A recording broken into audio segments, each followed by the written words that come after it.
हाल ही में उत्तर प्रदेश के दो शहरों में बड़ी दर्दनाक घटना घटी। पहली राजधानी लखनऊ में और दूसरी गाजियाबाद में। दोनों घटनाओं में एक जैसे हादसे हुए। एक साथ अचानक से कई झोपड़ियों में आग लग गई और लगभग 500 से 800 झुग्गियां जलकर राख हो गई। फिर यही वाकया भी 2 दिन पहले कानपुर में हुआ। लेकिन अभी तक ना तो देश के प्रधानमंत्री ने कोई संवेदना जताई और ना ही मुख्यमंत्री ने, ना ही राज्य के नामी सांसद, विधायक या किसी नेता ने शोक जताया। हाँ, इन हादसों से देश की कीमती जमीनें जरूर खाली हो गई, लेकिन क्या ये दोनों घटनाएं सिर्फ कोइंसिडेंस हैं या प्लान की हुई कोई तैयारी? क्योंकि एक के बाद एक ऐसी घटनाएं कोई सामान्य बात नहीं है, वो भी जब देश के गरीबों और उनकी झोपड़ियों को बड़े बड़े डेवलपमेंट प्रोजेक्ट्स के नाम पर हटाने की चर्चा चलती रहती है। आखिर अचानक से इतना बड़ा हादसा कैसे हो गया? और जब ये आग लगी तब मौके पर समय रहते पुलिस और फायर ब्रिगेड की टीम वहां क्यों नहीं पहुंची? जब लगभग आधे से ज्यादा झोपड़ियां जलकर राख हो गई तब बचाव कार्य शुरू किया गया। तब आग बुझाने के लिए लोगों ने मशक्कत शुरू की, लेकिन ये सब कुछ पहले क्यों नहीं हुआ? किसी का सामान जल गया, किसी के बच्चे जिंदा जल गए, लोगों के पास खाने को आने का एक दाना नहीं है। फिर भी प्रशासन या सरकार कोई एडवाइजरी जारी क्यों नहीं कर रहा?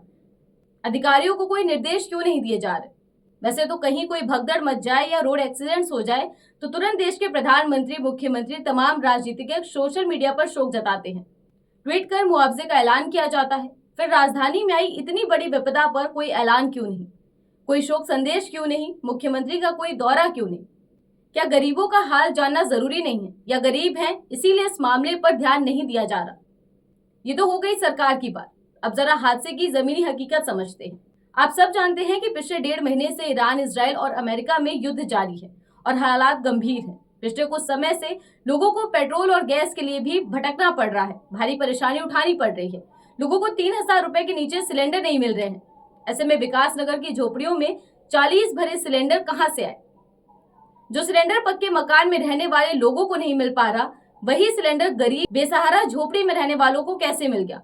क्या वो सिर्फ दिखावटी गरीबी है जो महंगे दाम होने के बावजूद सिलेंडर खरीद कर बैठे हैं, या फिर मामले में कुछ झोल है? जो लोग सड़क किनारे फटे चद्दरों और दुपट्टों से घर की दीवार बनाकर रह रहे हैं, लकड़ी और मिट्टी के चूल्हे के सहारे अपना खाना बना रहे हैं, क्या वाकई उनके पास सिलेंडर थे? अचानक से 40-50 सिलेंडर दगना कोई मामूली बात तो नहीं, और अगर ऐसा है भी तो समय रहते बचाव कार्य क्यों नहीं शुरू हुआ? फिर गाजियाबाद और उसके बाद कानपुर में भी वही स्थिति कैसे हो गई? इन सवालों का जवाब शायद सबके पास है, लेकिन कोई खुलकर बोलना नहीं चाहता। शायद इसीलिए अब इस मामले में कोर्ट ने पीडब्ल्यूडी अधिकारियों और नगर निगम से स्पष्ट जवाब मांगा है और निष्पक्ष जांच के आदेश भी दिए हैं। लेकिन ये घटनाएं हमेशा गरीब बेसहारा लोगों के साथ ही क्यों होती हैं? क्यों कभी बड़े बड़े अधिकारियों के घर नहीं जलते? उनके अवैध धंधे और जमीनों पर कोई विपदा नहीं आती? हर बार हर दुर्घटना, हर विपदा सिर्फ आम आदमी या गरीब बेसहारा लोगों पर ही क्यों आती है? जरा सोचिए।